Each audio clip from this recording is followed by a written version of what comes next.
Peace, love, and good vibes. Good morning, good afternoon, good evening, and good night. Welcome to the Fly With Us podcast. This podcast is bringing the art of conversation, self-love, self-care, mental health care and protection, life lessons, love lessons, and everything in between. Today's topics will include, can you heal your heart? I'm Lady Bounce. And I am A Slate. So your heart hurts. Yeah, we got some hurting heart. Some hurting hearts. I have a healthy heart. I have a healthy heart, but it is hurting. I am hurting for our youth. I'm hurting for our city. Mm-hmm. I'm hurting for the mothers in our city as a result of the different things that are going on in our city. And for me, I think I feel it way more than I would like to, only because feeling it this much hurts this much. Right. And it having it hurt this much, it's hard to stay uplifted. It is hard to uplift others when it hurts this bad. When it hits close to home, it hit close to home for my family. It hit close to home for a lot of my students. I am an expert in my field in a lot of ways, but there are some things that I am not equipped to handle. I'm not a mental health professional. I'm not a counselor. I'm not a social worker. So for me to hurt this much and be struggling to find the words to help these kids hurts me even more, because my whole goal, my whole purpose is to help our kids. And so to be in a position where I feel like I can't help them, or I won't say I can't help them, but I don't know how to help them. Yeah. So I did contact, some people who do. I'm always one of those people. I don't have to have all the answers because I know people who do. And so I've reached out to the different people that know how to help and, are making those connections. And that's great, but it still hurts. My heart is hurting. See, I've had some hurt spots, and recently I talked about and you have a substantial amount of hurt on you. I am aware of what that is. And I've had some hurt in dealing with my son's recent sentencing. And for me, I can't say that I have a hurt heart. In light of what we witnessed, and some have witnessed on Facebook and have been talking about, and the ascension of the 15-year-old young lady and the other young adults that were with her in the separate accident. I look for light. I'm constantly seeking light. I look for light in darkness, and if I can't find it outside of myself, I know for sure it's in me. So when you said with the kids, you can't figure like what can I do? It kind of takes me back to when Marlon Shackelford asked me a year or so ago to come out and recite a poem for the students when they experience the loss of another student. And I was like, well, what is me doing a poem gonna do to help a grieving child?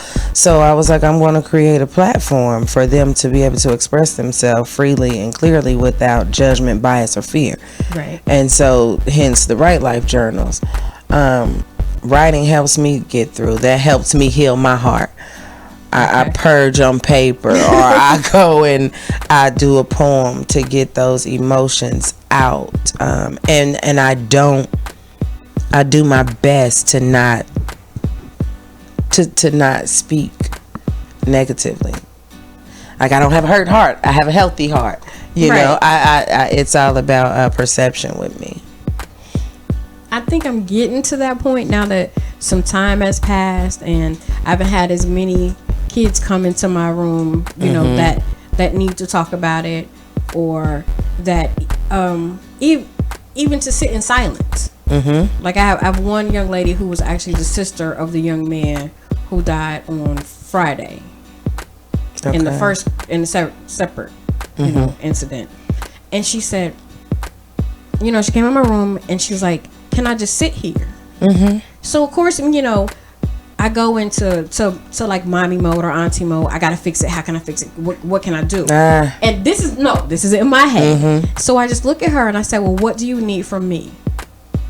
So instead of asking her, you know, why are you in here? Why are you not in class? You know, I said, what do you need from me? And she said, can I just sit here and be quiet? So it seemed like you had already offered her that peace. She already knew you had right that. And that's all she wanted. I said, well, do you want to talk about it? And she said, no, I'm tired of talking about it. I just want to sit here and be quiet. And I know it's quiet in here. And it's funny. It's kind of an unspoken rule that my room is utopia. I have an oil burner that's burning with a real calm scent. I don't turn on all my lights. I got music playing all the time. So I set the tone for my room that this is quiet, this is peace. When students are upset or having a conflict, they already know this is where you can come to calm down. And when you're ready to talk, if you're ready to talk and process, then we can talk about it and we can process. If you never get to that point and you just want to be calm and chill and then go to class, by all means, I make myself available for that. So when she said that I just want to be quiet, I instantly in my own head started going, yeah, dummy. You don't have to fix everything. You have to be fly first. Love yourself. You don't have to have the answer. Right. Because so often, you know, when you are a mom or when you're in this field of education, you're always thinking, how can I fix it? I gotta fix it. And in that moment, she didn't want me to fix it. She didn't want to process. She just wanted to be quiet. Yeah, and that can be difficult to do in just being a woman. That's just kind of like one of the things that a lot of us do. We think we got to fix it and go and, oh, I can do this, I can do that. I've learned to pick my battles well, know, and know what's for me, know what I can take on and what I can't. I was a burden bearer. You got a problem, you can bring it to me. I hold it and care for you now, baby. And you know, I can't do that. I can't do that. Yeah, so we just got to know how to pick and choose our battles. I think so, and really take care of self. You know, when you said the part about, you know, you don't have to you know, fix it, and for men, that is their role, that is their innate sense. So like when you, well, I won't say you, but I, you know, because I don't want to generalize. When I am venting or complaining to my husband about something, I have to tell him ahead of time, I don't want you to fix it. Okay. I just want you to listen. Because in the past, when I say things to him, the first thing he does is go into warrior protector mode. I gotta protect you. I gotta have your back. I gotta do all of these things. And sometimes you just need somebody to be there, to be in the space. No, don't fix it. I just need to vent it, get it out. Once I get it out, I'm fine. I can move on. And then sometimes just sit there with me. You know, let's just be quiet. Let's be in the quiet. So for her, that's all she wanted, was to just be in the quiet. But do you what I'm hearing, you know, I'm thinking, I'm listening, I'm hearing, and I'm painting this picture in my mind. And I say it all the time, and as my granddaddy used to say, I want you to understand me, not misunderstand me. Children can teach us powerful lessons if we only pay attention. And seeing her want to just be one with herself and sit with herself. I had a young lady, the Poet Legacy. I said, what you gonna do today? One time, and she said, well, I'm gonna go and sit with myself. I said, I like that. And seeing that, like, did you even think, and even now, looking back, do you think there's some value in you sitting with yourself? Yes. You sit down, lady bounce, sit down by yourself, no radio, no music, no anything, oil burning, dim lights, and sit with yourself and feel those emotions and feel your way through and honor those feelings and process it as much as you can to kind of get to some healing. I do that, you know, sit by myself first thing in the morning, when I get to work, and I don't have like a crazy hustle and bustle like when I get up in the morning, but when I get to work, I purposely block out like the first 45 minutes. It's like first period. Yeah. I don't see any children at all because I use that first period to center myself. Sometimes I make a to-do list for the day just to help keep myself on track, because sometimes I get to moving so fast and I forget, Brandy came to see me yesterday and I told her come see me at 9:05 because I didn't have time to talk to her. So then I got to remember, like, how am I going to set my morning up or structure my morning to make sure that when Brandy comes to see me at 9:05 that I can totally stop what I'm doing to give her my full attention. So when kids do come to see me, I stop everything that I'm doing and I give them my full attention. And for them, sometimes it's kind of weird. But I mean, I'm talking about for you, right? And so out after work. After work, after you done cook dinner, when you at home, when do you make time for you? Mommy, wifey, intervention specialist on in the evening time. Right. When do you allow time for your heart to heal? For you, when do you hug your heart, your own heart? When do you look at your heart in your hand and hold it and say, "I love you. We had a rough day." Man, I do that every day. I have quiet time when everybody else goes to bed, which is sometimes not always good, because sometimes that's when I get mad. When I'm having those moments where I'm loving on myself and loving on my heart, it gets to feeling so good that I'd be like, oh man, it's 2:00 in the morning and I'm not in the bed yet. My alarm is going off at 6:10, whether I get in the bed at 9 or whether I get in the bed at 2. Yeah. So I get my quiet time, in the evening. But sometimes, I'm not even gonna lie, like the song "I Believe I Can Fly," when he says sometimes silence can seem so loud. Silence, I think, is the loudest thing I've ever heard.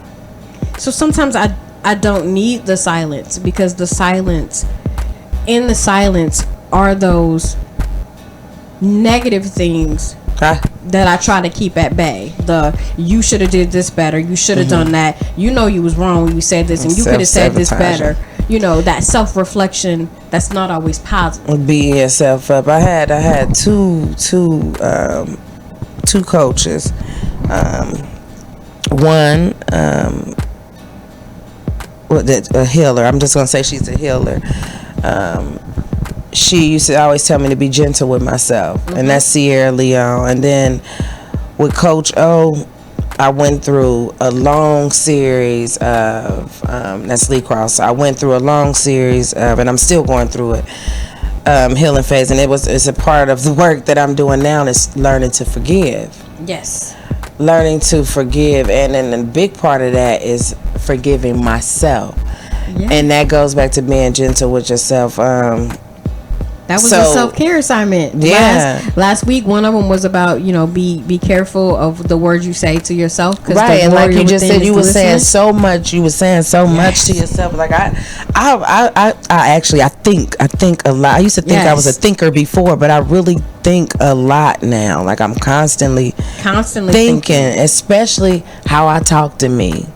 And how I treat me, and if I'm actually holding my heart. Like I'm thinking about this, like even with my son's situation, I'm like, I'm not about to beat myself up. I'm sitting here like, oh, this hurts my heart. I miss my son. Am I a bad parent? Did I do something wrong? Is this any other? Look at his kids don't get to see. Or can I? What's the lesson in this? What is the lesson in this? How do we move forward from this to prepare for when he comes home? And same with the situation with the young lady, Forever 15. I'm just going to say it, Forever 15. I think about when I was 15. Man, what did I do at 15? At 15, I was living with my aunt in Trotwood, because I was cutting up so bad at home and out of school and moved around. She's taking me to get me back on track. We went bowling, we went skating and things like that. That was a rough patch for me. But what did I do? What did I learn from that at 15 that I passed on to my own children? Or did I? So when these things happen, and we feel, well, I feel feelings from it, like with my son being incarcerated. I've been here before. My oldest son got in some trouble. What lesson did I pass? What lesson did I learn to teach? Right. These are, as you say all the time, these are teachable moments. Yes. These are teachable moments. So I think I've learned to speak light, not life. All light is life. I've learned to be more positive, to see not just be so negative and so brutal. Yes. To ourselves, to everybody else, to be pointing fingers. How can we, what is there to do for a 15-year-old right now? How about that? What do we have for 15-year-olds to do? What are we doing for them? There is not a lot to do right now for our youth. And not just 15, but when I think about the population of children that I serve, which are 16 to 21. Yeah, and I was going to say, what about 18 to 21-year-olds? Yeah. There is nothing for them to do. Right. Versus when we were coming up. Right. When I was 15, there were lots of things to do. We could go to the mall. However, I wasn't allowed to do those things. Yeah. I was allowed to go to the mall. But you remember, like, there was Club Odyssey and Ivory Coast. Yeah, I didn't go there. I've never been to any of them. And they went skating. There was skating. Yeah. There was bowling. We had like Guild Girls at church, which was like Girl Scouts for the church. Okay. And I was heavily involved in that. You know, shout out to Karen Marie Reynolds Townsend. She was my mentor. She still is my mentor. I'm a fully grown adult, and we still talk and we keep in touch. And she gets awards, and she's written a book. Mentor, yeah. And I'm so proud of her. And I'm so proud to say that I know her. Like, when I see her on stuff, she was on the cover of Ambition magazine, and I was like, oh my god! I'm like, she has arrived. Not that she wasn't already, but she wrote an awesome book called "It All Started When I Forgot to Put On Lotion." And her whole book is about taking time for yourself. And then she had an acronym for time, and of course I can't remember it. But her book was amazing. I will get you a copy of it, and I'll get you a signed copy because I got clout like that. But again, as a 15-year-old, there were lots of things for us to do. But not only were there things for us to do, but the programming that we were getting when we were 15. Yeah, like we even had, when you said mentors, I thought about when we had problems with school, we had building bridges. Yeah. Probation officers actually came out to, like, Mr. Johnny Vance, he come to your house and check on you. Yeah, so there, I mean, it was different. It was different then. So yeah, I think we probably need to try to find more things for our kids to do and stop pointing fingers, stop blaming, love up on each other a little bit more, a lot more. As adults, love up on each other, be concerned about one another. I think one of the things, you know, I'm always talking about, you know, teachable moments, and modeling is so important. You can tell your kid all day long, don't do this, don't do that, don't do whatever. If they see you doing it, they see you living it, they're gonna don't have a leg to stand on when you tell them don't do these things. And then shaking our fingers when their tongues become knives, you know, and they're watching ignorance of our worthless lives. That's in one of my poems. When I see, like, the young ladies at school, it pains me when they get in conflicts with each other. It looks like an episode of insert reality show name here. Because they watch these shows, this scripted reality, and don't realize that it's not real. That's what this whole thing is. Think about what we saw at 15 and 93, okay, 94. I ain't ashamed about my 41 years of living, okay, versus what they see in here now. Right. So we have to kind of do our best to reshape the thinking box.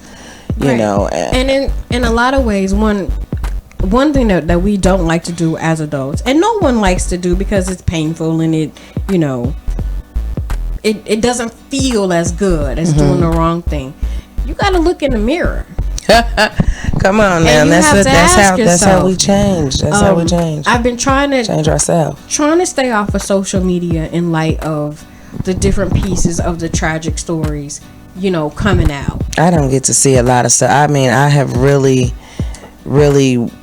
fixed my life. Look, y'all done fixed my life. Fixed my life. I've worked things to where if it no longer serves me, if it is no longer of service to me, I kindly, politely discard it.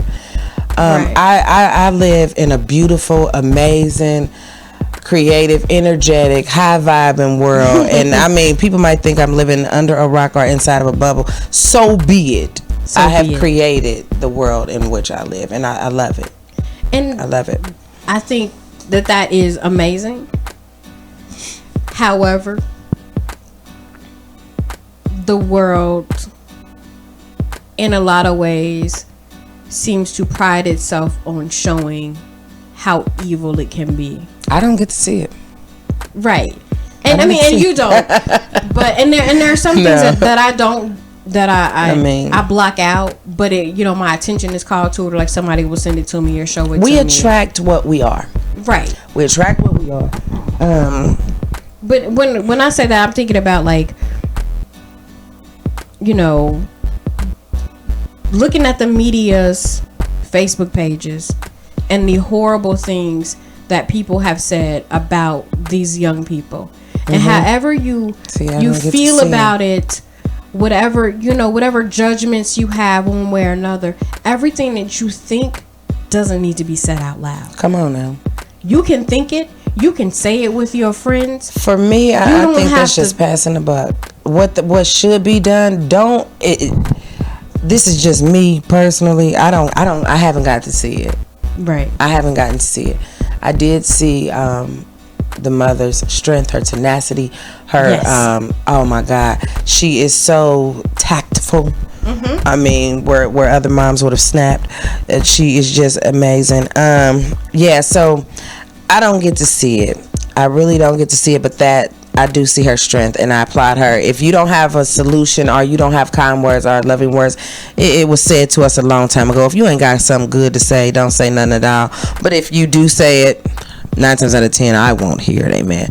So I won't hear it. And you won't hear it because of our mindfulness minute. That's right. Read for us today. Our mindfulness minute. Yes. Choose your news. Save that again, please. With all of the negative messages coming at you every day from myriad directions, you may wonder how you can possibly feel optimistic about anything. One strategy to combat this problem is to be more selective about the news items you read. If you'd like a change from your current source, look at websites like www.world-newspapers.com for lists of magazines and newspapers from all over the world. Another way to avoid all of the negativity and to maintain a more positive, balanced emotional state is to take a break from the news for 2 days. I've taken a break from the news for several days, months. That is on our self-care calendar that we posted after episode number 2, that don't watch the news. Then evaluate just how much of an impact the news has been having on your sense of well-being. The answer may surprise you. After that, you may need to more closely examine your relationship with these media outlets. You probably don't even need to be watching it. By taking that break, you will have the insight and tools necessary to be able to do this. I find my Dayton Weekly newspaper. I get out in the world and find my news that way. That social media stuff mostly is sensationalism. Choose your news. It is. Choose your news. And it's okay to turn it off. You know, most people give you that line, I watch the news because I want to know about the weather. Okay. Your phone will tell you. Open the door. Go open the door. When I do watch the news, when the weather comes on, I mute it. Because I figure I'm going to get up in the morning and I'm going to go outside and I'm going to check the temperature. I'm going to ask my husband, hey, What it feel like out there? When you open the door enough, you start figuring it out. You like, oh, look at them clouds. It's gonna rain today. Right. Or I'm gonna look out the window and go, oh, it's snowing. That means I need to put on my big coat today. You know, like I don't need to watch the news to tell me the weather, and I don't get the alerts on my phone either because I'm like, oh, no, thank you. No, thank you. No, thank you. I don't need it that close to me. So it's summer in my heart. In my heart, in my mind, it is summer. Yes. So with that being said, with our mindfulness minute, so our self-care assignment for this episode: walk away from people who put you down. Walk away from fights that will never be resolved. Walk away from trying to please people who will never see your worth. The more you walk away from things that poison your soul, the healthier you will be. And our self-care assignment on our Facebook page last week said, say a firm no to anything that does not nurture your positive spirit. And it's okay to say no. Firm no. And in the words of A. Slate, you have to choose your battles. Everything does not need a response. Everything does not need a reaction. And we as a people, we're so reactionary. Sometimes just be quiet. Yes. Whether you feel good, bad, or otherwise, we all don't need to know it. And I think in the age of Facebook and Facebook Live especially, we don't need to know everything. Everything doesn't need to be said out loud. So choose your news and walk away from anything that's not positive. Right. Let your energy be light and love. You have to take care of yourself. You have to take care of your brain. So with that, let's go into some brain science. So with the tragedies this past weekend, a lot of people have grief for a lot of different reasons. And I'm going to talk to you about the effects of grief on your brain. I'm going to give you some remedies. See, it's important. Remedies. Let's not just talk about the problem. I'm going to give you some concrete things you can do for grief in your brain. So many people associate grief with loss or death, and that's not always the case. People can also grieve when adjusting to any sort of new normal. Maybe you are becoming an empty nester or you're newly retired.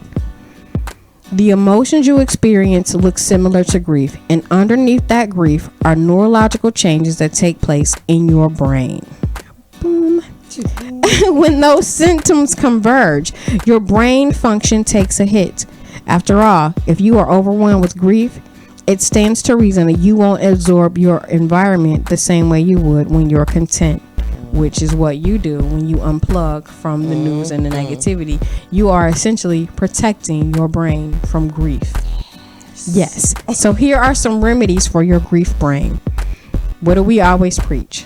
Practice self-care. That is the number one thing on the list. When it feels like your world is falling apart, the most important thing you can do is focus on yourself. Take time out to eat well, to exercise, and sleep. Sleep is so important. Yeah, I agree. You'll help your mind and your body recuperate from grief. Insufficient sleep is particularly challenging to the post-grief mind. Disrupted sleep interferes with cognition and concentration, and grief often leads to trouble sleeping. So you need to do what you can to establish a good sleep routine. Rest and be restored. Take time out. It is appropriate, it is necessary to take time off from work and daily responsibilities to process your grief. Every situation is different, and there's no set timeline for when you can get back in the game. But it is important to establish a reasonable timeline so your grief doesn't ruin your life. Challenge your negative thought patterns. This is so me. Challenge negative thought patterns. Sharing memories is healthy, but ruminating on what ifs can be mind numbing. It's not just that we're thinking about our loss, but also situations tied to that loss. So instead of heading down a rabbit hole of negative self-talk, maybe I shoulda, maybe I woulda, maybe I coulda, choose to delight in your happy memories. Happy memories. Get support. If you are struggling to think straight and get back to your daily activities, get some help. There are support groups, there are friends, family, church groups, anything that you feel like you need to lean on in a positive manner. I know a lot of people turn to like drugs and alcohol when you're going through something. Don't self-medicate. That's not always the answer, because at the end of that bottle, at the end of that blunt, whatever you ran from, it's still right there. And the last one, and this is so you. And when I saw this, I was like, this is so you. Search for the silver lining. Whoop, whoop. It is not uncommon for grief to evolve into maladaptive thinking. With some practice, you can learn to reframe nearly every situation to focus on the positive. No doubt. The idea is to reframe your experience in a way that allows you to move forward with more peace. While there is no timetable for the grieving process, most people take steps towards getting back to their lives and responsibilities after 2 to 3 weeks. When grief is interfering with your relationships, your ability to parent, or your work, your loss becomes even greater. Most important, if your grief reaction is explosive, extreme, or if you're having suicidal thoughts, get help. Absolutely. A doctor, therapist, or counselor can help you identify healthy coping strategies. And with that, can we say that having to go to therapy is not a sign of weakness? That is the biggest sign of strength, to admit that what you're going through is bigger than you, and you need more. You need professional help. You need something other than it's gonna be okay. Right. And we have to be okay with that. So be honest with yourself. If you need that extra support, that extra help, please seek it and get what you need for you. Yeah. So can you heal your heart? I believe you can. You can heal your heart. It's going to take some work. It will work if you work it. And as Miss Christine Dobbins says, God rest her beautiful soul. I love you, and it ain't nothing you can do about it. I am A. Slate. And I'm Lady Bounce. Remember to love yourself first. First, love yourself. When you're on an airplane and the mask comes down, what does the airline stewardess always say? Put your mask on first before you assist someone else. Self-care is the best care. That's right. You can check us out on Facebook. If you are unplugging that day, don't worry about it that day. You can send us an email as soon as you plug back up.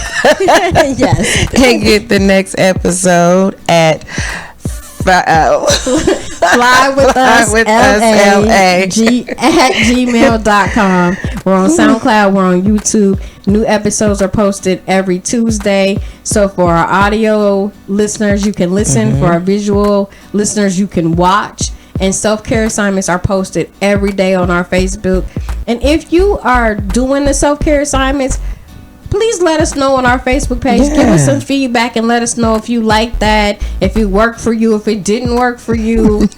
Let us know. Give us some feedback. Talk to us. We're easily approachable, I think. Yeah. And I don't stammer over words like fly all the time. So yeah. Join in on the conversation. Give us some feedback. Shoot an email. Thumbs up, smiley face, or we could always use some more love. Everybody could use more love. Give us a heart. See you next week. I am A. Slate. And I'm Lady Bounce. Peace out.